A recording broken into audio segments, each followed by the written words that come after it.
Hi, I'm Zort, and you probably don't know me, but I'm an Ultimate Iron Man with way too much free time on my hands. Equipped with 2k total, over a billion items, and an opinion that nobody really asked for, I'm here to share my old school thoughts with anyone who will listen. So a quick disclaimer before we get into the video. I wanted to correct one thing that I said. I was talking about the new proposed Mage Armor set versus Ancestral, and I was saying that I thought that Ancestral had higher damage bonuses per piece slash as a set than this new one does. This new one has 3% damage bonus per piece for a total of 9%, whereas Ancestral has 2% per piece for a total of 6%. So I was wrong in that regard. Ladies and gentlemen, we are back, and by back I mean this is the first time that I'm actually recording any RuneScape content. But with all the juicy drama going on in the community lately, specifically around rewards and stuff like that, I figured I'd make a video, and let's go ahead and talk about some of the rewards. I'm going to give you the opinion that nobody asked for and probably doesn't care about, but I want to talk about them anyway. I'm going to be trying to play my Ultimate Iron Man at the same time and doing a gargoyle task. So if you hear a little bit of clicky in the background, that's what that is. Apologies in advance. We'll see if I can multitask and read at the same time. All right, so here we go. Let's jump right into the next rewards first. Before I get into the specific rewards, I just want to say that I'm going to be covering here the next rewards and the Raids 3 rewards. Holistically, I'm not very excited about any of this stuff, and that really bums me out because we haven't had any new PVM content in an extremely long time. And now that we're finally getting some new PVM content, to see that the rewards, in my opinion, are very underwhelming and not exciting just is a huge letdown. And I am definitely not about flaming the J mods and shaking my fist angrily at them, but I do think it's important to at least talk about why I don't think the rewards are exciting, and that can hopefully serve as some useful feedback for them and maybe start a discussion with you guys for the 2 people who watch this video and see what everyone thinks, if people agree with me or not. So let's jump into it. Next rewards first. We've got the Ancient God Sword as the very first thing to talk about here. The Ancient God Sword, in my opinion, should probably be one of the more powerful God Swords, since this is from... I kind of think of Nex as like the boss of the God Wars bosses, you know, like one tier above there. This is endgame PVM content, presumably. We haven't seen exactly how the fight in Old School is going to work yet. But in my mind, this God Sword should be better than most of the others.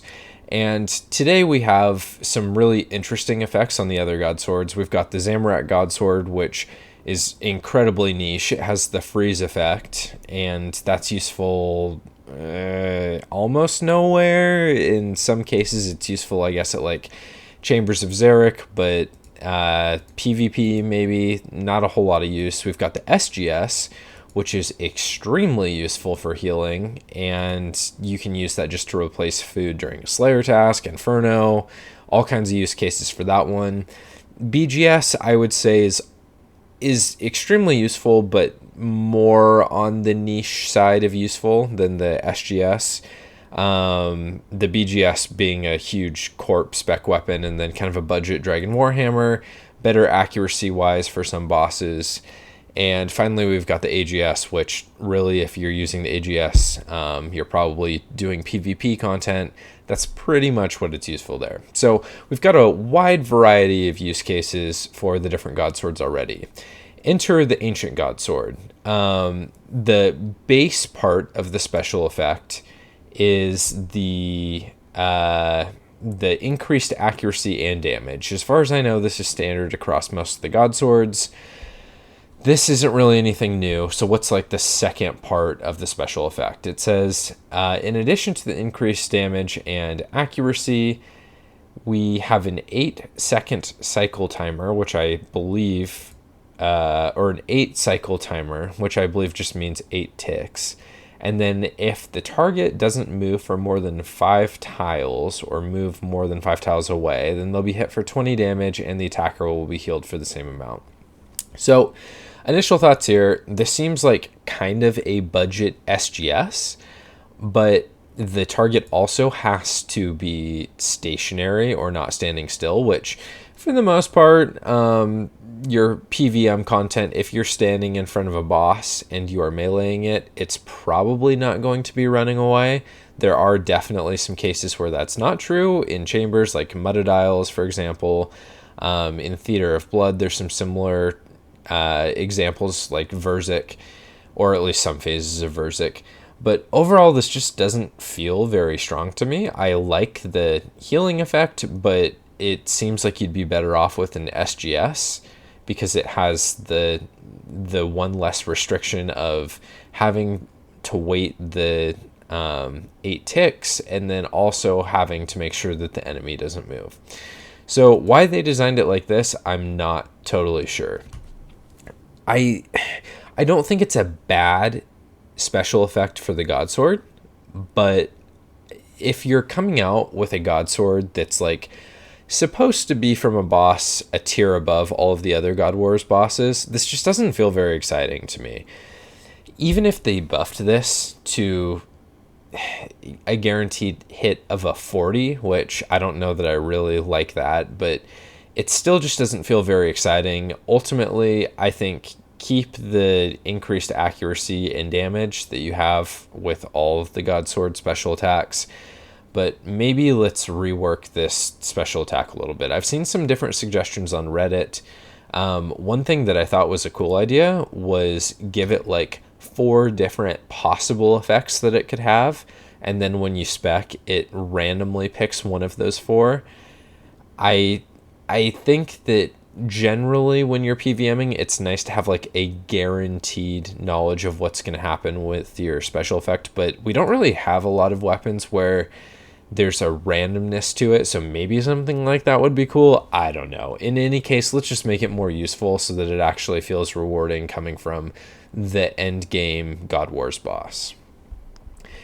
All right, I think that's enough with the God Sword. Let's talk about the Zarite Bow. I think that's how it's pronounced. This is a tier 80 ranged weapon, which as far as I know is the highest requirement on any ranged weapon in the game.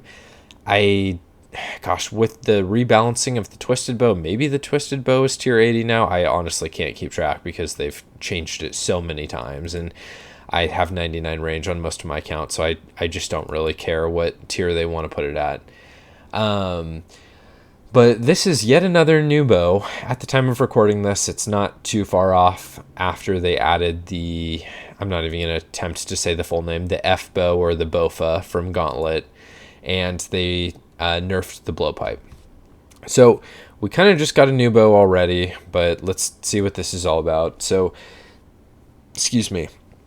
This is a bow that doesn't degrade. That is excellent. I really hate degradescape. And it has a special effect, but the special effect uses charges. So if it's a multi-area and the target is within 2 tiles of the main target. Okay, so if enemies are closely grouped together, basically, then it looks like it has an AoE effect where it hits the multiple targets. And this essentially is like some of you may remember there was a Reddit meme post a while ago about shooting Chinchampas attached to arrows. This looks like it's basically that. I don't actually think this would be incredibly useful. I mean, Chinchampas outside of range training and getting your range level up have a pretty niche number of uses. There's definitely some speedrunning uses, and there's some uses within like TOB and super max efficiency, but overall, outside of just trying to get really fast experience, chins aren't that useful, and they're very expensive to use. So maybe this could be like a cheaper alternative. I see this potentially being useful for Slayer if you're doing some Slayer task that's in a multi-area like Catacombs. But the question is, like, do we really need another new bow? We've got the Twisted Bow. We just got the F bow. Like, the whole point of that rebalance was that we're trying to create, you know, new opportunities within the range meta, and I feel like we're already just shoving a bunch of stuff in there. Like maybe for a little bit we could cool it with the bows or range weapons, give a little bit more love to magic or even melee, honestly. But as far as this bow goes, I don't see this as being super useful. I could maybe get more behind it if the AoE effect didn't require charges. I just hate charges in RuneScape. Even if it's something like the crystal armor, where you can do a few hours of gauntlet and basically be set for, you know, a month of crystal armor charges or F-bow charges or whatever. It's still annoying just having to be conscious of those charges, and that's something that really irks me. So at a minimum, I would like to see that removed, even if it nerfed the AoE effect a little bit. But overall, another bow, just, I don't know, guys. Like, maybe we could just see something completely different. I'm not a huge fan of it, personally. So let's move on. We've got the Zarite Vam Braces next. And the Zarite Vam Braces are another piece of tier 80 gear. I would like to say I think it's cool that we're moving into the higher tier gears at this point. We've had tier 70 stuff for so long, and there's been like so much hesitancy to power creep that everything that gets added that's super powerful stays at tier 70, even if it's something like the Twisted Bow, where realistically that feels more like it should be a tier 90 to me, just because of how powerful it is. But as long as Jagex makes it a tier 70, then people seem to sweep it under the rug and be okay with it, which is kind of hilarious to me. But anyway, this is a piece of tier 80 armor. Requires 80 range, only 50 defense. That's interesting. They're not tradable. Trying to think how I feel about that. I guess that's cool. As someone who plays an Ultimate Iron Man a lot, I like when things are tradable so that I can store them in a looting bag if I want to. For those of you who don't know, you can't store untradables in a looting bag, so it's a permanent inventory space taken up if you want to hold an untradable. Outside of just being an Ultimate Iron Man, though, I think this is a good update. I like the idea of finally giving something more specific than Barrow's Gloves that's a best-in-slot range upgrade. The Barrow's Gloves are awesome and they've been around forever, but it's nice to have something specifically for range that you can use for range bonus, basically, right? So Barrow's Gloves are still going to have their place. They're like, you can think of them kind of as a good tribrid option because they got positive bonuses for melee, for magic, and for range. But then we've got the, gosh, what are those gloves called from Hydra? The Ferocious Gloves, if you want to do melee only. And then I'm not totally sure what would be considered the best in slot for magic. Probably the Tormented Bracelet. Yeah, actually, I think definitely the Tormented Bracelet. And then this is just the range equivalent. So yeah, I think this is a good addition here. And then here's the big one. We've got the Vertice Armor. And this is where I was severely disappointed when reading this blog for the first time.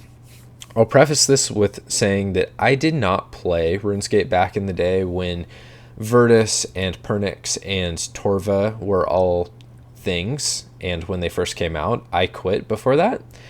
So this is all brand new stuff to me. But essentially, the Vertice Armor here gives a magic damage increase to ancient spells. It looks like 3% per piece of the armor that's worn here. And again, that's only for ancient spells. And it's going to be a 75 defense requirement and 80 magic requirement. Doesn't degrade. That's great. I'm behind that. But this kind of feels pointless to me. Like, we have Ancestral already, and when it comes to Ancestral, you have a... I can't remember exactly what the damage bonus modifiers are on Ancestral, but I want to say it's higher than this as a complete set, or even piece by piece. But the important thing is that with Ancestral, the damage modifier works for standard spellbook, it works for ancient spellbook, it works for realistically everything. And this is ancient specific. And there's not actually that many use cases where you're trying to DPS with Ancients in PVM situations. There are some examples. For example, well, I was going to give the example of Zami, but generally you're just using blood spells to heal during Zami. I'm sure there's some other places that I can't think of off the top of my head. Would this be useful in Inferno with like blood barraging? Maybe. I don't know. So there's like the additional effects here where the blood spells heal 20% over the player's max hit points. So maybe if you brought this to Inferno, it could have some use cases and you could overheal a little bit. I don't think it'd be worth using all three of these as slots in the Inferno. You're probably best just, sticking with your standard gear because you kind of want a tank setup anyway. But it just feels like it's outclassed by Ancestral, and it feels really niche, and I don't know that we need another range armor coming from an endgame piece of content that's worse than something that we've had for years already. If something is going to come from Nex, I want it to be better than the existing options, and ideally, I would like to see a melee variant. So whether or not that's Torva exactly, I guess what's coming from next, it probably should be. I think melee's a more exciting option, or range for that matter. But when it comes to melee, we've had Bandos as the meta for an incredibly long time now. I mean, it's been pretty much since they released God Wars into old school RuneScape. I guess it has been.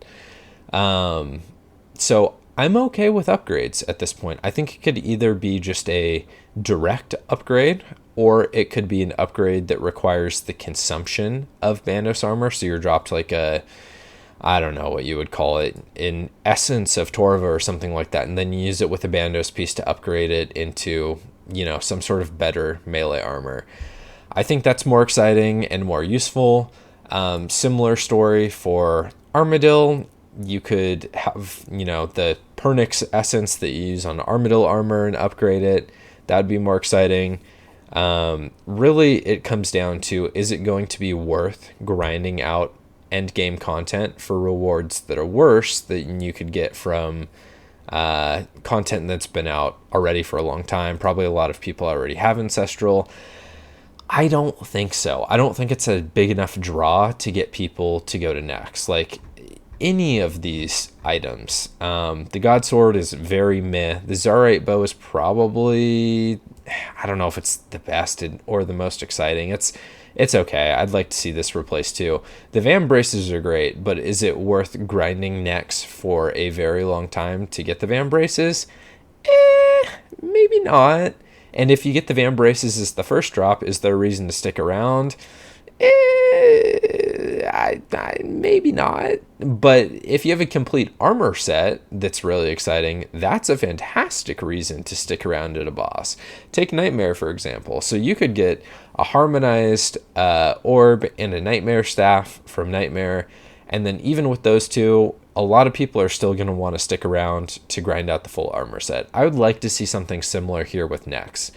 You're going to have the ability to do this in a group. In fact, you're probably going to have to do it in a group, and it's going to be a fun activity with friends, so you can stick around for a long time, get a little PVM time with your buddies in, and it's going to be something that's fun. So if any piece of content that's designed to be like a fun group boss, I'd like to see some rewards that incentivize you to stick around for a long time, because we're at a point in old school's history where it's not enough to just be fun content. It has to be rewarding fun content, especially if it has an end game requirement on it, to me.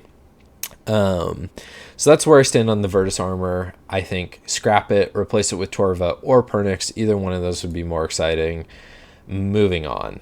I'm not going to talk about the new potion. I don't think that's worth covering.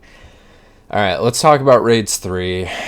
I have some gripes with the Raids 3 armor. So we've got the Masori equipment. Again, pronunciation is very hard.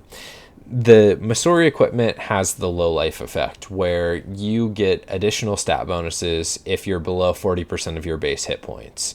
And then they also added this new low life effect to the not low life effect on top of the low life thing. They added a dodge chance on top of the low life effect where you could potentially not take damage, but it's just completely RNG. So, all right, deep breath. Where are we going to start here? Low life as a whole. I do not think that this is very useful in general. If you are max hit points, 99 hit points, and you are sitting below 40 HP, most endgame content that you are engaging with has the potential to hit you for 40 HP. Even in God Wars, you could have minions combo you with a hit from the boss and easily take out over 40 HP. TOB, most bosses can hit you for more than 40 HP. Chambers of Zarite, a lot of bosses will hit you for 40 HP. In fact, most of them probably can hit you for over 40 HP. Some of them even while you're praying. So I don't see this even being useful in most places. Like, God Wars is not end game content, in my opinion. That's really mid game PVM content. But even having the potential to get bopped in God Wars for a 40, it's like, where are you envisioning people are going to be able to use this? Like, if you're Wooks, maybe you can use this in Inferno for slightly faster times. Even that, like, that's a super far stretch though, sitting on 40 HP in the Inferno. Yeah, I just don't see where this would be useful. So the low life effect on its own, I don't see being a very good effect for Jagex to be rolling out. And then you throw the dodge on top of it, which they added later, because people were like, well, it's so easy to get one hit for whatever HP you're sitting on if it's a max of 39 HP. So let's add this dodge effect where potentially you can get lucky and not take any damage. But people don't want to be relying on luck in PVM situations. Like, that's not what the game is about. That's never what PVM has been about in old school RuneScape. So this dodge, while I think that maybe you could stick that on a completely different armor set as a standalone effect, you should never have to be relying on that luck to survive. And combining that with low life is like the worst combination I could possibly think of to roll out in one armor set. So in my opinion, the luck factor of the dodge, not great with the low life, and then the low life in general, not a good effect. Not useful, not really exciting in my opinion. I would completely scrap the Masori equipment, come up with a completely different armor set. Honestly, I'd be fine with Torva coming from Nex and then Pernix coming from Raids 3. I think that would be completely reasonable and more exciting than this. Let's jump over this and let's talk about the, Heka of Tumakin and the Ward of Elidinus. All right, so this is going to be an 85 magic requirement. It's got a built-in spell with charges that have to be replenished. It's going to use Soul Rune and Chaos Runes.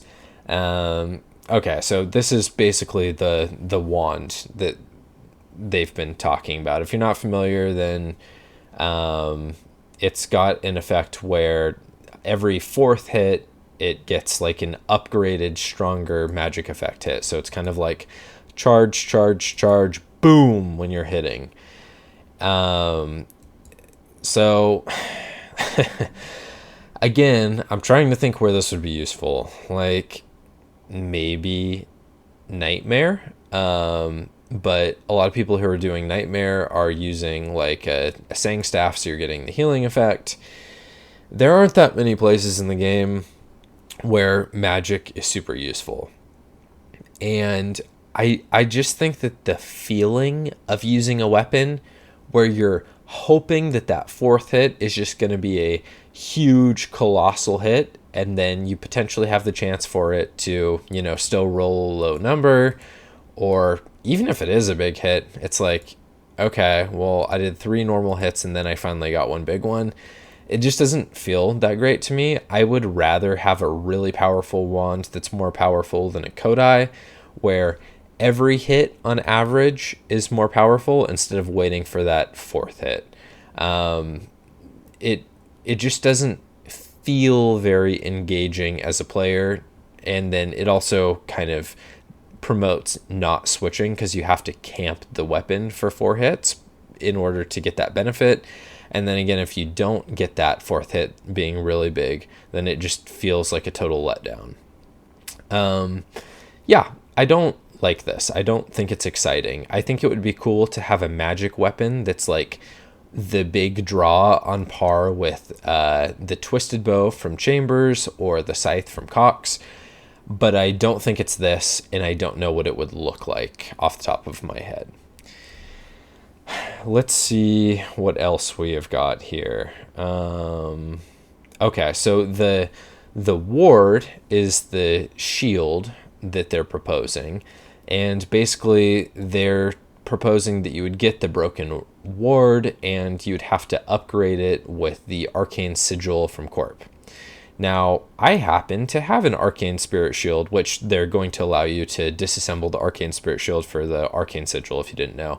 I happen to have an arcane spirit shield on my Ultimate Iron Man, so I would directly benefit from this being a reward, and it still isn't very exciting to me. It's just another weapon basically with a damage increase. So we've got the Tormented Bracelet, we've got Ancestral, we've got the Boring Robes potentially from next that are coming in, and then this is just another item that's potentially increasing damage for magic. I think the magic bonus that they suggested was 5% damage increase for this one. I must be glazing over it because I'm not seeing it here, but I think the idea is that you get like the base effect from the ward itself, and then you upgrade it with the arcane sigil. You get the increased bonuses from the arcane sigil, so the accuracy and stuff like that, and then the defense bonuses, and then you also get the damage increase on top of it. So, I don't know. Magic's just in a really weird place in our game where it feels like they're just continuing to slap damage increase bonuses on everything, trying to make it viable. Instead of doing that, I would way rather see something that has a really cool special effect. Like, in my mind, cool special effects are far more interesting than raw DPS bonuses, whether it's a melee armor or really it can be any style. It can be a weapon, a shield. I think that special effects are always cooler and more interesting than raw DPS increases. Not to say that we can't have raw DPS increases. I think that's fine too. But I would rather see something that has like a marginal DPS increase, but then a really cool special effect on top of that instead of just a big buff to a raw DPS increase. It just feels more exciting to me. And when it comes to new raids especially, or new PVM content in general that's at the end game, I think you need to have that excitement factor to get people really interested in engaging with the content. So while this is probably the most appealing of the raids rewards to me, just because I happen to have an Arcane Spirit Shield already, it still just doesn't have that draw effect to make me really excited to go do Raids 3. And that brings us to the Light Bearer. So the Light Bearer is a ring. It doesn't give any bonuses, but it regenerates special attack 100% faster. So it doubles special attack regeneration rate. And unequipping the ring will cause the timer to reset, so you can't just like wait for it to be right about to regenerate one of your special attack bars and then unequip it and switch back to a Suffering or Berserker ring or whatever. At the end of the day, this one also just feels really niche to me. Like, I'm sure there's some content where you'd be really, really wanting your special attack to regenerate faster. I don't know, man. It's just another example of this doesn't feel like it has broad appeal. It feels too niche. I want rewards that are going to be useful in a lot of places. It doesn't have to be useful everywhere, but at least useful in a bunch of places. I could see this particular reward maybe being useful for like speed running TOB, but I don't know if anyone's done the calculations, but if you have like a Berserker ring imbued compared to this ring just on a Slayer task in general, I would probably put my money on the Berserker ring imbued, giving you better DPS even if you're constantly specking. This just feels weird. Can we get rid of this, please? And then we've got the Fang next. The Fang is going to be a stab melee weapon, and it's going to be accuracy comparable to the Elder Maul, it says, with an attack speed of 5, DPS comparable to range tier weapons with low defense. Okay, so like blowpipe-esque stuff. Oh wait, DPS output to be comparable with range tier weapons on opponents with low defense with much greater damage per second output. Oh, okay, so it'll be comparable for low defense, but better for high defense. Got it. Okay, and the unique mechanic for the Fang is that other weapons will roll 0 to max hit, right? But the Fang will roll max hit times 0.15 minus... Oh, God, I don't know, dude. Like, can we just give some example numbers? If the max hit is 60, the Fang roll would be between 9 and 51. Okay, so it's more consistent, less chance of hitting low hits. I'm guessing it could still potentially hit a 0, maybe not. Don't make me math. So okay, this is interesting. I like that this has a unique special effect on it. It's cool that we're getting like a stab weapon that's best in class, because there's not a whole lot of options for that today. I'm trying to think, like, I guess if you got the Hosta and Dragon Hunter Lance, but Dragon Hunter Lance is dragon specific. Hosta's pretty useful, so this would be maybe like a more useful version of the Zami Hosta. Okay, I'm kind of on board with that one. That one's kind of cool.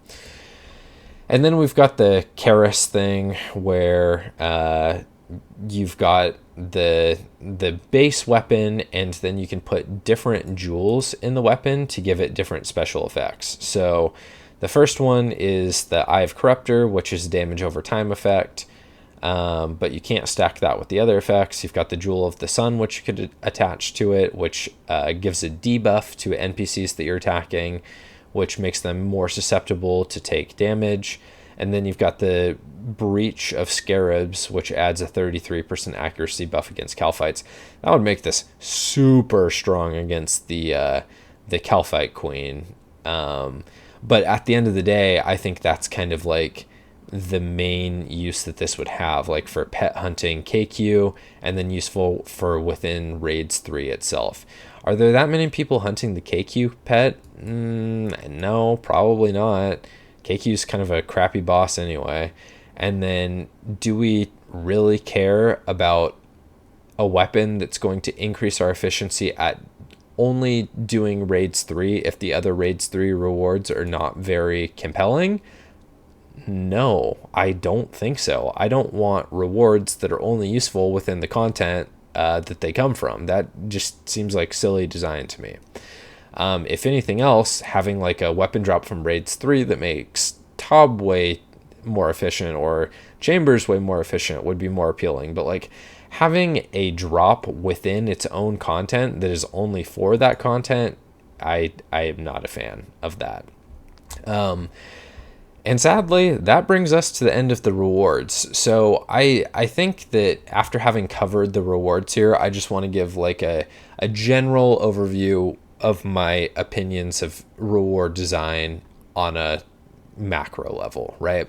So I think that when it comes to designing PVM content, if you're going to release niche rewards, let's put those on the mid-game bosses or the new Slayer bosses or bosses like Nightmare. Like, those are all good places to put those niche rewards. It's not content that's going to be incredibly hard, or maybe it is difficult like Nightmare, but it's way more accessible than something like Raids. That's where I would be totally fine seeing drop tables that have niche rewards. But when it comes to end game content, things like necks, things like raids, that's where I want to see like those big exciting upgrades. I want to see either best in slot rewards, or rewards that have really cool special effects. I think that's what end game content needs to drive players to engage in that content. If you put niche content on those end game items, then what you're going to end up with is only maybe one item from that content that people are actually interested in doing. And then once they get it, they're not going to engage in the content anymore. Or in my case, like with Nex, I'm looking at the rewards and I'm like, even with some of these being sort of useful, I don't know if it's enough for me to want to go engage in the content in the first place. So there's got to be that big draw. Specifically for raids, I think it needs to have that one really big OP item that pulls people in there, on par with the Twisted Bow, on par with the Scythe. And then to a lesser extent, Rapier. Full Justiciar is pretty niche, but it does have quite a few use cases. But yeah, that's kind of how I see that. Fun is not enough these days. We need to have really good upgrades. We've had tier 70 stuff forever. They're finally starting to rebalance armor and weapons, but they're rebalancing things that have already been in the game for a long time. And it's time for new stuff. Bandos has been around forever. Armadill's been around forever. It's okay to make upgrades. The game is going to get boring if that never changes. You're going to see people leave the game. And if you go an extremely long period of time like we have waiting for new PVM content, and that PVM content doesn't even pull people in, that's how you lose players to other games. So that's where I stand. I would like to see new rewards pretty much across the board. For most of these, I do have some ideas for new rewards, but I'm not going to talk about that here because I think this ramble's probably been going on long enough. If you're interested in me going over some of my suggestions or ideas for new rewards, then I'd be happy to in a different video for all of the 4 people who end up watching this, and it'll probably be me making up 3 of those 4 views. Anyway, thank you for listening to me ramble on. You really have no reason to listen or care about what I think, but I just wanted to share my thoughts. Hopefully someone found it mildly entertaining, and I appreciate you guys watching, and maybe I will see you in the next video if there is one. So thanks, take care, live your life, go do some good. I've talked for long enough. Bye.